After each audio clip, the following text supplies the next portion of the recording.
Welcome to Tenor Tech, where I solve the problems you didn't even know you had. You start by confirming which browser and version you're using so you apply the right steps.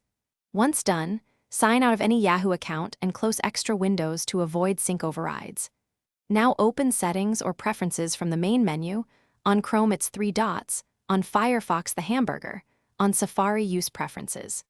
These quick prep moves prevent Yahoo from reappearing and get you into the exact controls you need to change right away. You now change the engine and remove Yahoo entries.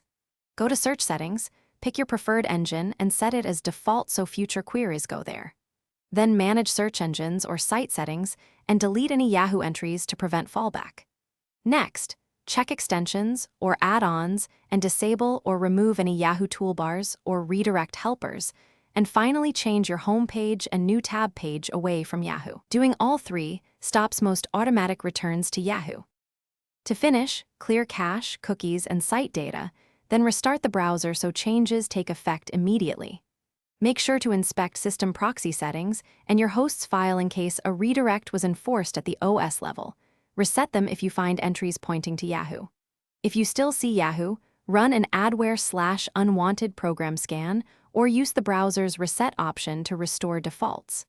If problems persist, contact support. Thanks for watching. Subscribe to keep your life in tune.